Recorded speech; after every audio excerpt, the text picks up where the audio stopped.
உள்ளூராட்சி மன்ற தேர்தலில் தேசிய மக்கள் சக்தி சார்பில் போட்டியிடும் வேட்பாளர்களின் வெற்றியை உறுதிப்படுத்தும் பொதுக்கூட்டம் ஒன்று மகாயாவ வெவல்பிட்டிய மைதானத்தில் இடம்பெற்றது. வெற்றி உறுதி கிராமம் எமக்கே எனும் துணைப்பொருளில் ஒழுங்கு செய்யப்பட்டிருந்த குறித்த பொதுக்கூட்டத்தில் பெருந்திரளானோர் கலந்து கொண்டனர். இதன்போது கருத்து வெளியிட்ட ஜனாதிபதி இவ்வாறு குறிப்பிட்டார்.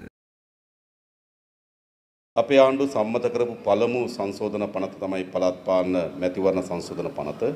எமது அரசாங்கம் முதலாவதாக மறுசீரமைத்த சட்டம் மூலம்தான் உள்ளூராட்சி மன்ற தேர்தல் மறுசீரமைப்பு சட்டம். எனினும் எதிர்க்கட்சி உறுப்பினர்கள் சென்று தேர்தலை பிற்போடுமாறு குறிப்பிட்டனர். தேர்தலை மே 6ஆம் தேதி நடத்த தேர்தல்கள் ஆணைக்குழு தீர்மானித்தது. 6ஆம் தேதி தேர்தலில் என்ன நடக்கும்? சிறப்பான வெற்றியை பெற்றுக்கொள்ளக்கூடிய தேர்தல். எமக்கு எதிரானவர்கள் தேர்தல் மேடைகளில் குறிப்பிட்டார்கள், நாம் ஆட்சிக்கு வந்தால் முதலீட்டாளர்கள் நாட்டை விட்டு வெளியேறுவார்கள் என்றார்கள். இல்லை, முதலீட்டாளர்கள் வருகிறார்கள். டாலர் 400 ரூபாய் வரை உயரும் என்றார்கள். இல்லை, 300 ரூபாவுக்கு மட்டுப்படுத்தப்பட்டுள்ளது. நாம் வந்தால் எரிவாயு எரிபொருள் இல்லாமல் போகும் என்றார்கள். தேவையான அளவு அவை கொண்டுவரப்பட்டுள்ளன. பொருளாதாரம் ஸ்திரமடைந்ததன் பின்னர் அதன் நன்மைகள் பொதுமக்களுக்கு கிடைக்கப்பெற வேண்டும். நாம் நினைக்கின்றோம், இந்த வருடம் இலங்கையில் அரசாங்கம் ஒன்று திரைசேரிக்கு பெற்றுக் கொடுத்த அதிகூடிய வருமானத்தை ஈட்டிய வருடம் 2025. சுங்க திணைக்களத்திற்கு வருமான வரி திணைக்களத்திற்கு வருமான இலக்கை வழங்கியுள்ளோம். ஜனவரி மற்றும் பிப்ரவரி மாதங்களில் அவற்றின் வருமான இலக்குகளை பார்வையிட்டோம். நாம் எதிர்பார்த்ததை விட கூடுதலான வருமானம் உட்பட்டுள்ளது. அது தொடர்பில் மகிழ்ச்சி.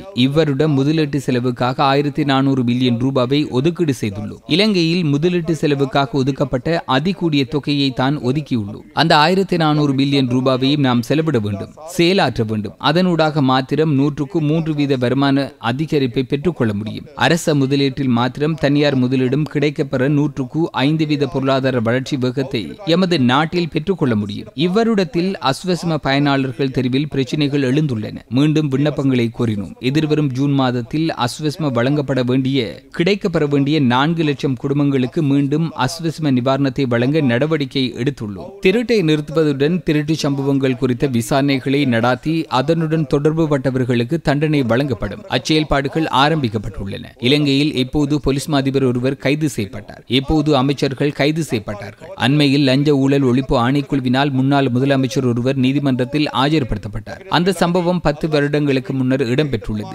ஏன் இந்த வழக்கு 10 வருடங்களாக தாமதமடைந்தது என சட்டத்தரணியிடம் நீதிபதி கூறினார். அதற்கு காரணம் 10 வருடங்கள் இவர்கள் அதிகாரத்தில் இருந்ததே காரணம் என சட்டத்தரணி குறிப்பிட்டார். அதுதான் உண்மை. மற்றொரு வழக்கு இருந்தது. குருநாகல் கிரிவுள்ள பிரதேசத்தில் அமைச்சர் ஒருவரும் அவரது மனைவி தொடர்பில் 2015 அக்டோபரில் விசாரணைகள் முன்னெடுக்கப்பட்ட போது கனியவள கூட்டுத்தாபனத்தில் பணத்தை பெற்றுக்கொண்டு வெள்ள நிவாரணத்தை வழங்குவதாக குருநாகல் பிங்கிரிய பகுதியில் நிவாரணம் முன்னெடுக்கப்பட்டுள்ளது. ஆனால் அந்த காலப்பகுதியில் அங்கு மழை பெய்யவில்லை. தேர்தல் நடைபெற்றுள்ளது. தேர்தலில் கனியவள கூட்டுத்தாபனத்திலிருந்து நிவாரணத்தை வழங்கியுள்ளதாக குறிப்பிடும் நிலையில் அந்த பணமும் மக்களை சென்றடையவில்லை. 2015 அக்டோபரில் சட்டம் அதிபர் குற்றப்புலனாய்வு திணைக்களத்திற்கு அனுப்பியுள்ள கோவையில் இவ்வாறான சம்பவம் இடம்பெற்றுள்ளமை வெளிப்படுத்தப்பட்டுள்ளது. அது குறித்து முன்னெடுக்க வேண்டிய நடவடிக்கை என்னவென 2015 அக்டோபரில் கேட்கப்பட்ட கேள்விக்கு 2025 ஜனவரியில் தான் பதில் கிடைத்துள்ளது. கைது செய்து நீதிமன்றில் ஆஜர்படுத்துமாறு குறிப்பிடப்பட்டது. ஏன் அதற்கு 10 வருடங்கள் சென்றது? அவர்கள்தான் அதிகாரத்தில் இருந்தார்கள். இந்த நாட்டில் அதிகாரத்தில் இருப்பவர்களுக்கு ஒரு சட்டம். நாடு வளர்ச்சி அடைகின்றது.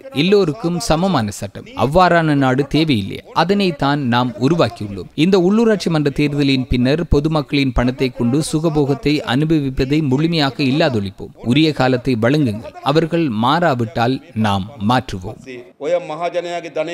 අතිශය හානිකර ලෙස භුක්ති විඳින සියල්ලයින් කරනවා. කාලයක් දෙන්න. අපි ඒගොල්ලන්ට කාලයක් දීලා තියෙන ඒගොල්ලෝ වෙනස් වෙන්නේ නැත්නම් අපි වෙනස් කරනවා.